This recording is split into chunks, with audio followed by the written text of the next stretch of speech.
अवधूत चिंतन श्री गुरुदेव दत्त श्री स्वामी समर्थ. स्वामी भक्तांनो, असा अनुभव तुम्हाला आला आहे का सांगा बरं. म्हणजे काही लोक इतके निगेटिव्ह असतात की त्यांच्या सहवासात तुम्ही 5 मिनिटं जरी बसले ना तरी तुम्हाला सुद्धा डिप्रेस वाटायला लागतं किंवा मग आपण का जगतोय असा प्रश्न निर्माण व्हायला लागतो. असं होतं का तुमच्याबरोबर कधी?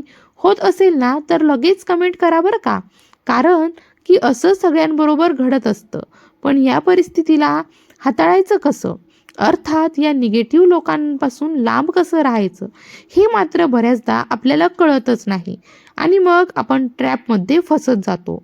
आता हे नकारात्मक लोक कशा प्रकारचे असतात बरं?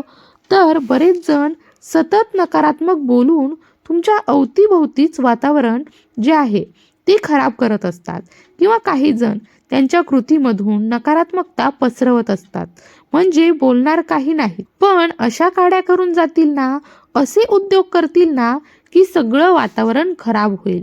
इतरांना त्यांच्या वागण्याचा त्रास कसा होईल आणि त्यांच्याकडे सगळ्यांचं लक्ष कसं वेधलं जाईल, याला सुद्धा निगेटिव्हच म्हणायला हवं. आता अशी लोक अर्थात तुमच्याही आजूबाजूला असणारच. पण तुम्हाला हे माहीत आहे का, नकारात्मक लोकांच्या आसपास राहिल्याने ऊर्जा तुमची सुद्धा कमी होते. तुम्हाला अडकल्यासारखं किंवा दबून गेल्यासारखं वाटू शकतं. तुमच्या आयुष्यामध्ये या नकारात्मक लोकांना ओळखायला शिकणं आणि त्यांना टाळणं हे अतिशय आवश्यक असतं. जर तुम्हाला प्रगती करायची असेल तर जर टाळू शकत नसाल तर त्या व्यक्तीच्या नकारात्मकतेला हाताळायला यायला हवं, जेणेकरून त्याचा परिणाम तुमच्या जीवनावर होणार नाही. तुम्ही म्हणाल की तुम्ही म्हणताय हे सगळं बरोबर आहे, पण हे करायचं कसं? तर सगळ्यात मोठा प्रश्न. आता सगळ्यात पहिली गोष्ट म्हणजे तुमच्या सीमा निश्चित करा, मर्यादित करा. म्हणजेच काय? जसं की तुम्ही किती वेळ एकत्र घालवता त्यावर मर्यादा आणा. त्यांच्याशी किती आणि कोणत्या विषयावर चर्चा करता यावर सुद्धा मर्यादा आणा. म्हणजे समजा ऑफिसमधला एखादा सहकारी आहे, दुपारच्या जेवणाच्या वेळी तुम्ही सोबत असता आणि वारंवार ती व्यक्ती तक्रार करत असते कशाही बद्दल, ऑफिसमधल्या बॉसबद्दल, ऑफिसमधल्या सहकाऱ्यांबद्दल किंवा घरच्या प्रॉब्लेम्सबद्दल. कंटिन्यू ती व्यक्ती नकारात्मक बोलत आहे किंवा नकारात्मकच चर्चा करत आहे, तर ते अन्न तुम्हाला सुद्धा खाल्लेलं पचणार नाही, तुमचा सुद्धा BP वाढवणारा आहे. तर त्यासाठी उपाय म्हणजे एक तर त्याच्यासोबत जेवायला जाऊ नका, कुणीतरी सकारात्मक सहकारी निवडा, वेगळ्या वेळेला ब्रेक घ्या. जसं तुम्हाला त्याला टाळता येणं शक्य असेल त्या पद्धतीने करा, पण त्याच्यासोबत जेवायला जाऊ नका. त्यामुळे तुमचं मानसिक आरोग्य खराब होत आहे, नकारात्मकता तुमच्याही मनामध्ये वाढत आहे. आता काही मैत्रिणी सुद्धा अशा असतात बरं का. तुम्ही कधीही त्यांना फोन करा, कंटिन्यू रडत असतात. सासूचे गाराणे, नंदेचे गाराणे, नवऱ्याचे गाराणे, शेजाऱ्या पाजारांचे गाराणे किंवा कसं माझं आयुष्य नरक झालेलं आहे याबद्दल त्या कंटिन्यू सांगत असतात. आणि एकदा बोलायला सुरुवात केली ही थांबतच नाहीत. त्यांच्याशी फोन झाल्यानंतर तुम्हाला सुद्धा अर्धा तास खूप उदास, बेकार, लाईफ खराब वाटायला लागतं. असा अनुभव तुम्ही घेतला आहे का? नक्कीच घेतला असेल. कमेंटमध्ये नक्की लिहा. अशी मैत्रीण तुम्हाला आहे का जी 10 मिनिट तुमच्या सहवासात येते आणि तुमचं लाईफ खराब करून निघून जाते? आता हे मान्य आहे, काहींना जेन्युइन प्रॉब्लेम असतात. खरंच काहींच्या आयुष्यात खूप समस्या असतात आणि त्या आपल्याला आपल्या माणसाजवळ शेअर कराव्याशा वाटतात. अशा वेळी आपण सहानुभूती सुद्धा द्यायला हवी. आपल्याला करता आली तर त्यांना मदत सुद्धा करावी.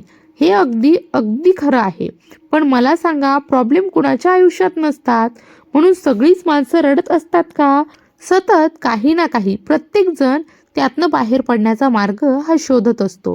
किंवा कधी एखाद्याच व्यक्तीला सतत प्रॉब्लेम सांगितले जातात. म्हणजे तुम्ही जर ऐकून घेत असाल शांततेमध्ये तर प्रॉब्लेम सांगण्यासाठी तुम्हालाच निवडलं जातं. ती व्यक्ती इतर वेळी खुश नसते असं नाही, पण जेव्हा प्रॉब्लेममध्ये असते तेव्हाच ती तुम्हाला फोन करते, असं सुद्धा घडत असतं. म्हणून नक्की समोरच्या व्यक्तीला एकतर हे लक्षात आणून द्या की तुम्ही एका निगेटिव्ह विचारचक्रामध्ये फसलेले आहात. जर ती व्यक्ती तुमचं ऐकत असेल आणि त्यातनं बाहेर पडण्यासाठी तुमची मदत मागत असेल तर ठीक आहे, पण जर ती व्यक्ती काहीही ऐकून घेण्याच्या मनस्थितीमध्ये नसेल, कारण बऱ्याचदा या निगेटिव्ह लोकांना सल्ला नको असतो, त्यांना फक्त त्यांच्या मनातला कचरा बाहेर फेकायचा असतो. अशा वेळी मात्र तुमचं मन, तुमचा मेंदू डस्टबिन नाही, कचऱ्याचा डब्बा नाही, हे सांगायला हवं समोरच्याला आणि तिथेच मर्यादा घालायला हव्यात. आता अर्थात ती व्यक्ती जर खूप जवळची असेल आणि ती व्यक्ती आधी अशी नव्हती पण हल्लीच खूप नकारात्मक बोलते किंवा नकारात्मक वागते, हे तुम्हाला लक्षात आलं असेल, तर मात्र तुम्ही त्यांना तज्ज्ञ डॉक्टरांची मदत घ्यायला सांगायलाच हवं.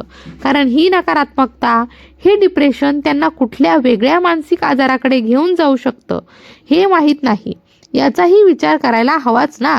आणि जर असं काहीही नसेल, एखाद्या व्यक्तीला सतत रडण्याची किंवा निगेटिव्ह बोलण्याची सवयच असेल, तर मात्र तुम्ही ही व्यक्ती, त्या व्यक्तीला आयुष्यातनं पूर्णपणे काढण्याची गरज नाही, परंतु त्याच्याशी भेटण्याची वेळ तुम्ही कमी करू शकता. तुम्ही नकारात्मक व्यक्तीसोबत किती वेळ घालवता याची जाणीव ठेवा. वेगवेगळ्या चांगल्या गोष्टींमध्ये वेळ घालवायला सुरुवात करा. काहींना उगाचच भेटल्यानंतर गॉसिपची सवय असते. याचं ऐकून तुम्हाला काहीतरी सांगतील, त्याचं ऐकून तुम्हाला काहीतरी सांगतील. जगात भूकंप झाला आणि तो आता उद्या आपल्या घरावर देखील होऊ शकतो. या पद्धतीच्या नको असणाऱ्या भीतीसुद्धा निर्माण करायची काहींना सवय असते. तर हे ओळखायला शिकलं पाहिजे.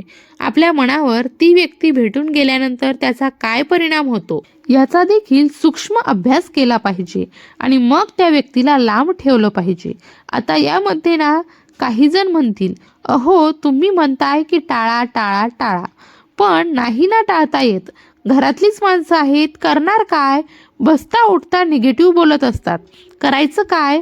जेव्हा नकारात्मक लोकांना टाळता येणं शक्य नसतं, तेव्हा त्या नकारात्मक गोष्टींवर लक्ष केंद्रित करण्याऐवजी संभाव्य उपाय किंवा सकारात्मक परिणाम दाखवा. उदाहरणार्थ, जर एखादा मित्र कामाबद्दल तक्रार करत असेल, तर परिस्थिती सुधारण्यासाठी काय करता येईल याच्यावर विचार करा. मित्राला सुद्धा सांगा किंवा घरातल्या व्यक्तीला सुद्धा सांगा की आपल्याला प्रॉब्लेम्सवर नाही, सोल्युशनवर बोलायचं आहे. त्यांच्या नकारात्मकतेमध्ये न अडकता सहानुभूती तुम्ही दर्शवू शकता, पण त्या नकारात्मकतेचा स्वतःवर परिणाम करून घेऊ नका. ही झाली बोलण्यातली नकारात्मकता.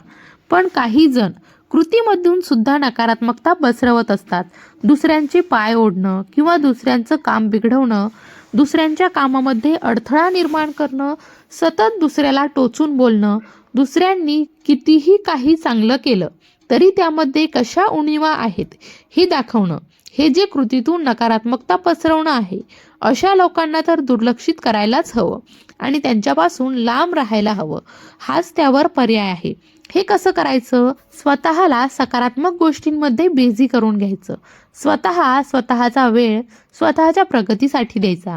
स्वतःचा प्रत्येक क्षण हा आपण आपल्या कुटुंबासाठी, आपल्या माणसांसाठी आणि आपल्यामध्ये असणाऱ्या सुप्त गुणांच्या प्रगतीसाठी देणं खूप गरजेचं आहे. जर तुम्हाला ऑफिस असेल किंवा घरून तुम्ही एखादा व्यवसाय करत असाल किंवा तुम्ही काहीही करत नसाल, गृहिणी असाल, तरी सुद्धा तुम्ही चांगली पुस्तकं वाचू शकता, चांगली कला कौशल्य शिकू शकता, तुम्ही स्वतःला बिझी ठेवू शकता. सतत निगेटिव्ह लोकांमध्ये राहून डिप्रेशनमध्ये जाण्यापेक्षा आपण स्वतःमध्ये कसा बदल करू शकतो आणि स्वतःचं बेस्ट व्हर्जन कसं बाहेर काढू शकतो यावर प्रयत्न करणं, यावर काम करणं अत्यंत गरजेचं असतं. आणि जेव्हा आपण कामामध्ये असतो ना, तेव्हा बाकीची लोक येऊन आपल्याला डिस्टर्ब करत नाही. आपण जेव्हा आपल्या कामाच्या वेळा ठरवलेल्या असतात, या वेळेत मी कोणाचाही फोन घेत नाही, या वेळेत माझं पुस्तक वाचण्याचं काम असतं, या वेळेमध्ये मी ही कला शिकत असते किंवा हा जो वेळ आहे तो माझ्या घरातल्या छोट्या मुलांसाठी आहे, हा वेळ जो आहे तो मी ज्येष्ठांच्या सेवेसाठी दिलेला आहे. अशा प्रकारे आपण आपल्या दिवसाची कामं जेव्हा प्रत्येक वेळेनुसार वाटून घेतो, तेव्हा मग निगेटिव्ह लोक आपोआपच दूर होतात. आपला वेळ इतका फालतू आहे का की आपण तो कुणालाही द्यावा, यावर सुद्धा विचार करायलाच हवा. तुम्हाला काय वाटतं? कमेंट करून नक्की सांगा. अशाच प्रकारच्या माहितीपूर्ण व्हिडिओसाठी आपल्या श्री स्वामी समर्थ यूट्यूब चॅनलला सबस्क्राईब करायला मात्र विसरू नका. भिवू नकोस, स्वामी सदैव पाठीशी आहेत.